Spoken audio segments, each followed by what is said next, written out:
ಯಾಕೆ ನಿಲ್ದಲ್ಲ ಖುಷಿ ಬೀಳಲ್ಲ. 30 ವರ್ಷ ಆಯ್ತು ಈಗಾಗಿ. ನನಗೆ ಹುಟ್ಟಿದಾಗಿಂದ ಅಪ್ಪ ಅಮ್ಮ ಗೊತ್ತಿಲ್ಲ. ಸ್ವಲ್ಪ ಏನಾದ್ರು ನಿಮ್ಗೆ ಹೊಡೆದು ಬಡದು ಎಲ್ಲ ತೊಂದರೆ ಕೊಟ್ಟಿದ್ರಿಂದ ನೀವು ಇಲ್ಲಿಗೆ ಬಂದಿದ್ದೀರಾ. ನಮ್ಮ ಸೊಸೆನೂ ಬೇಡ, ನಮ್ಮ ಮಕ್ಕಳು ಬೇಡ, ಯಾರು ಬೇಡ. ಅದೇನೋ 1,000 ರೂಪಾಯಿ 2,000 ರೂಪಾಯಿ ಕೊಡ್ತೀನಿ ಬರ್ತೀರಾ ಅಂತ ಕೇಳಿದ್ರು. ನೀವು ಆಶ್ರಮಕ್ಕೆ ಹೋಗ್ಬಿಟ್ಟು ಬರೀ ಹುಟ್ಟುಹಬ್ಬನ ಆಚರಣೆ ಮಾಡಿ ಊಟ ಬಡಿಸ್ಬಿಟ್ಟು ವಾಪಸ್ ಹೋಗ್ಬಿಡೋದಲ್ಲ. ಹಂಗಾರೆ ಆಶ್ರಮ ನಡೆಸೋದೇ ತಪ್ಪ? ನಿಮ್ ಜಾತಿಯವರೇ ನಿಮ್ ಧರ್ಮದವರೇ ಊಟ ನೀರು ಇಲ್ದಿರ ಪ್ರಾಣ ಬಿಡ್ತಿದಾರೆ.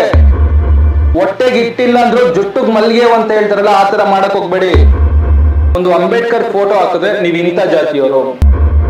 ನಮ್ಮ ಆಶ್ರಮದಲ್ಲಿ ಎಷ್ಟೋ ಜನಕ್ಕೆ ಮನೆ ಕೊಡ್ಸೋರು ಕೂಡ ಅನಾಥಾಶ್ರಮದಲ್ಲಿದ್ದಾರೆ.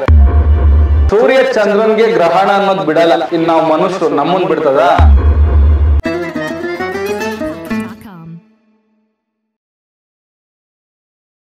ಈ ವಿಡಿಯೋ ಇಷ್ಟವಾದಲ್ಲಿ ಲೈಕ್ ಮಾಡಿ, ಕಮೆಂಟ್ ಮಾಡಿ, ಶೇರ್ ಮಾಡೋದನ್ನು ಮಾತ್ರ ಮರಿಬೇಡಿ. ಇನ್ನಷ್ಟು ಅಪ್ಡೇಟ್ಸ್ಗಳಿಗೆ ನಮ್ಮ ಚಾನಲನ್ನು ಸಬ್ಸ್ಕ್ರೈಬ್ ಆಗಿ.